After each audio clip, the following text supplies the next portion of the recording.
नमस्कार, रवी सत्यशोधक या यूट्यूब चॅनलवर तुमचं स्वागत आहे। तर पहा, भारतीय हिंदू महिलांनी, भारतीय हिंदू भगिनींनी किती मुलांना जन्म द्यावा? कोणी म्हणतं 4, कोणी म्हणतं 4 नाही 5, कोणी म्हणतं 5 नाही 10। तर आज या व्हिडिओमध्ये 4 भारतीय जनता पक्षाचे नेते आणि एक शंकराचार्य पकडून 5 या 5चे वाक्य मी इथं घेऊन आलो। बरं, काय आहे माहिती आहे का, की ठीक आहे, यांनी सांगितलं असेल कोणी 4, कोणी 5, कोणी 10, याचा मला विरोध असेलच असं नाही। कारण काय होतं, हे नेते असतील किंवा सर्वसामान्य नागरिक असेल, त्यांच्या मनात एक भीती असते की आपला देश हा हिंदू बहुल देश आहे आणि आपली जर लोकसंख्या वाढली नाही तर कदाचित 200 वर्षानंतर 300, 400, 500 वर्षानंतर या देशामध्ये दुसऱ्या धर्माची कुठली तरी संख्या वाढेल आणि त्याच्यामुळं आपली संख्या 50% कमी राहील, हे मी समजू शकतो। म्हणून ह्या नेत्यांनी जे काय वाक्य सांगितलेले याचा विरोध मी करेलच असं नाही। तर सगळ्यात पहिले या 5 जणांचे वाक्य मी सांगणार आहे आणि त्याच्यानंतर मी फार महत्त्वाच्या विषयावर येणार आहे, म्हणून ही व्हिडिओ पूर्ण पहा। महत्त्वाचा विषय म्हणजे हिंदू या धर्माचं नाव घेऊन राजकीय पक्ष चालवणारा पक्ष, हिंदू धर्माचं नाव घेऊन चालणारी संघटना, या लोकांना खरंच हिंदूंविषयी किती काळजी आहे हे आपल्याला या व्हिडिओमध्ये पाहायचं आहे। आणि नेमकं या संघटनेत काम करणारे नेते, पदाधिकारी स्वतः किती मुलं जन्माला घालतात, स्वतः लग्न करतात की नाही, लग्न केल्यावर किती मुलं जन्माला घालतात आणि जन्माला घातलेल्या मुलापैकी किती मुलं भारत सोडून दुसऱ्या देशाचं नागरिकत्व घेतात, याच्यावर पण आपल्याला चर्चा करायची आहे। तर चला आपण चालू करू साक्षी महाराजांपासून। साक्षी महाराज म्हणजे हे उत्तर प्रदेशाच्या उन्नाव या जिल्ह्यातले खासदार, 2014 साली पहिल्यांदा खासदार झाले।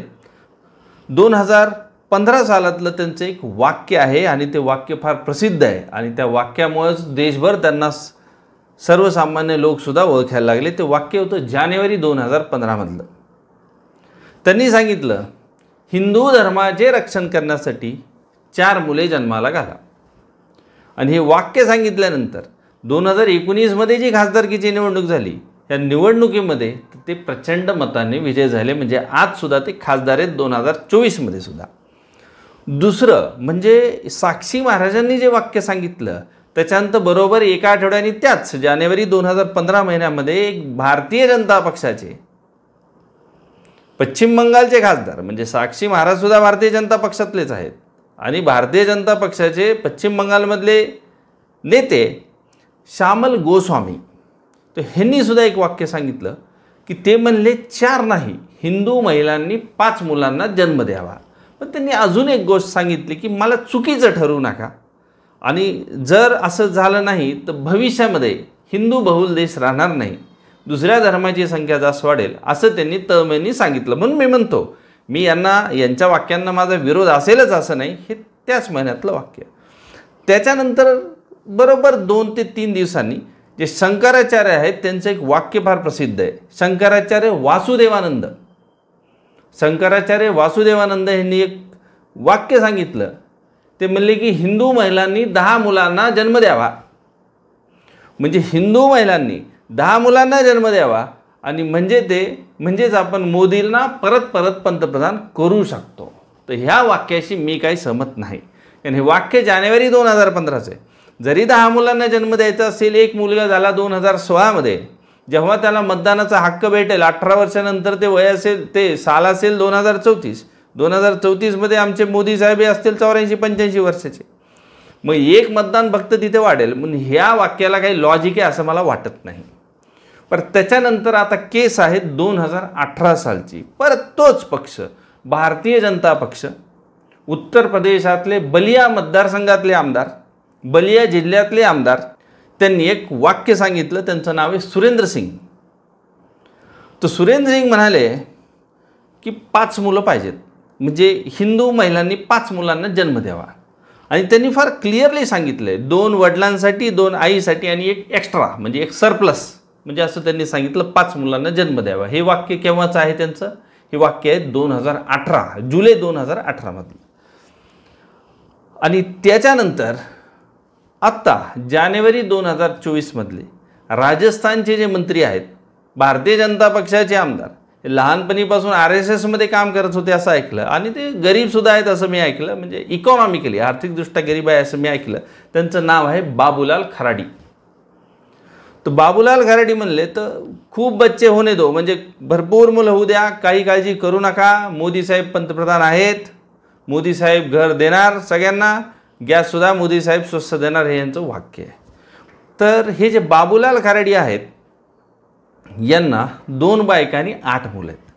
परंतु मला काही त्यांच्यावर वैयक्तिक टीका करायची नाही. जो ज्याचा त्याचा प्रश्न आहे, ज्याची त्याची परिस्थिती आहे, आणि त्यांनी ते वाक्य सांगितले की भरपूर मुलं होऊ द्या, म्हणून ते वाक्य आता सोशल मीडियावर पसरले आहे. तर पहा, पण मी विरोध करत नाही आहे, वैयक्तिक टीका करणं चुकीचं आहे, ज्याचा त्याचा वैयक्तिक प्रश्न आहे, मी त्याच्यासाठी काय बोलणार. पण हे जर दुसऱ्या पक्षाचे असे नेते राहिले असते ज्यांना 2 बायका आहेत, 8 मुलं आहेत, आणि असं जर वाक्य त्यांनी दिलं असतं, तर भारतीय जनता पक्षाने त्यांची जी मीडिया आहे, IT सेल आहे, परत हे जे देशातले न्यूज चॅनल आहेत, ह्यांनी 24 तास त्याच बातम्या दाखवून त्या माणसाला अक्षरशः बदनाम करून टाकलं असतं. ठीक आहे, नेत्यांचे जे वाक्य आहेत त्यांना ती भीती वाटत असेल म्हणून त्यांना आपण विरोध करावा असं नाहीच. आधीच भारताची लोकसंख्या खूप जास्त आहे, आणि लोकसंख्या जरी जास्त असेल तरी पण आता ती लोकसंख्या कंट्रोलमध्ये यायला लागली, आणि 2048 नंतर भारताची लोकसंख्या कमी होईल असा अंदाज आहे. त्याच्यामुळं एवढं आपण सुद्धा काळजी करण्याची गरज नाही. आता आपण मेन प्रश्नावर येऊ. भारतीय जनता पक्ष आणि त्याची जी संघटना आहे, राष्ट्रीय स्वयंसेवक संघ RSS, ही हिंदुत्वाचा बुरखा पांघरते असं माझं मत आहे. हिंदू स्त्रियांनी जास्त मुलांना जन्म दिला पाहिजे, म्हणजे हिंदूंची लोकसंख्या जास्त राहील, असे भारतीय जनता पक्षाचे नेते सेंटेन्स देतात, आणि हे मीडियामध्ये आलेले आहेत. वैयक्तिक त्यांच्यात काय चर्चा होत असतील हाही खूप मोठा प्रश्न आहे. जर स्टेजवर असे वाक्य येत असतील तर वैयक्तिक तर चर्चा होणारच आहे. आणि हिंदू स्त्रियांनी जास्त मुलांना जन्म द्यावा, तर मी सांगतो RSSचे नेते जे आहेत, RSSची स्थापना झाल्यापासून आजपर्यंत तर त्यांनी लिस्ट जाहीर करावी, याच्यापैकी किती नेत्यांचं लग्न झाले, आणि ज्यांचं लग्न झालं आहे त्यांना किती मुलं आहेत, आणि त्यांना जे मुलं आहेत त्याच्यातले किती मुलं हे परदेशात जाऊन तिकडचं नागरिकत्व घेतलं, हे पण त्यांनी स्पष्ट करावं. आपण कंपन्यांमध्ये काम करतो, आणि ह्या कंपन्यांमध्ये सुद्धा आपल्यासोबत काम करणारे लोक किती राजकारण खेळतात, हे तर देशाच्या सत्तेचं राजकारण आहे.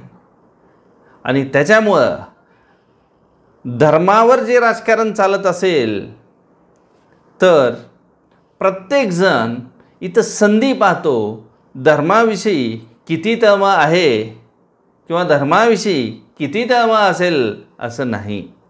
परंतु तुम्ही ह्या सगळ्या गोष्टीवर विचार करावा, काय खरं आहे काय खोटं आहे याचाही विचार करावा.